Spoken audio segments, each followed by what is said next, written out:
पहाड़ के ऊपर एक मकान था। उसमें रहती थी जादूगरनी चित्रकला, काले जादू की महारत वाली।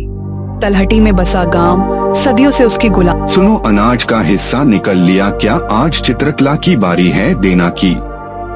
हाँ हाँ निकाल लिया, क्या करे, जान बचानी है।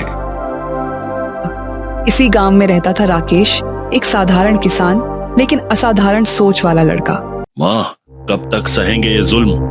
पिताजी को इस जादूगरनी ने मारा, अब मैं भी उसकी गुलामी करूं? बेटा, इससे पहले भी कई लोग कुछ करने गए थे, लेकिन सब मर गए। मत उलझ उससे। मगर माँ, कोई तो रास्ता होगा। जिसने भी सवाल किया उसने जान गंवाई। तुझसे भी यही कहूँगी, जैसे चल रहा है वैसे चलने दे। राकेश ने माँ की बात सुनी, मगर उसका मन अब बेच। अगले दिन राकेश अपने खेत में काम कर रहा था। वहीं पर उसे दीनानंद चाचा मिले। चाचा दीनानंद, क्या सच में हम कुछ कर ही नहीं सकते? बेटा, तू जो सोच रहा है वो सही है, पर रास्ता खतरनाक है।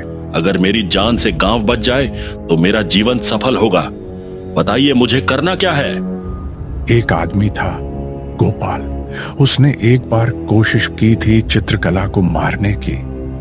अब पास के गांव में रहता है, लेकिन किसी से नहीं मिलता। डरता है कि कहीं जादूगरनी ने न भेजा हो कोई उसे मारने। मैं जाऊंगा, उससे मिलकर आऊंगा। चाचा मिले। अगली सुबह राकेश चल पड़ा गोपाल से मिलने। तू कौन है? क्यों आया है? मैं गांव से हूँ, जादूगरनी से छुटकारा चाहता हूँ। चाचा दीनानंद ने भेजा है। बहुत हिम्मत है तुझ में। मैं एक बार महल में घुसा था उसे मारने, गला दबाया लेकिन मरी नहीं। क्यों नहीं मरी? उसने अपने प्राण एक तोते में रखे हैं, वही उसका रहस्य है। तो उस तोते को मारना होगा।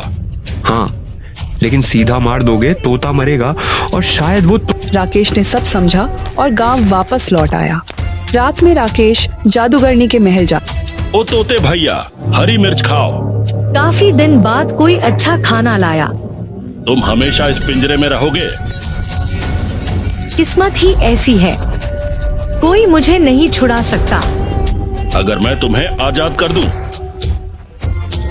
मर जाऊं तो आजाद हो सकता हूँ। मैं मरा तो चित्रकला मरेगी और फिर मैं फिर से जी उठूंगा। मेरे अंदर 2 प्राण हैं। तो तुम्हें कैसे मारा जाए जिससे तकलीफ ना हो? धुआं, दम घुटेगा, मैं मरूंगा और सब खत्म होगा। राकेश तैयार था। अगली रात वो लकड़ियां लेकर लौटा। जैसे ही ये धुआं कहाँ से आया? तू बहुत जी चुकी, अब गांव आजाद होगा। तोता मरा, चित्रकला भी खत्म हो गई। राकेश खिड़की खोलता है, पिंजरे को बाहर लाता है। कुछ ही देर में तोता फिर से धन्य हो राकेश, तुमने सिर्फ मुझे नहीं पूरे गांव को आजाद कर दिया।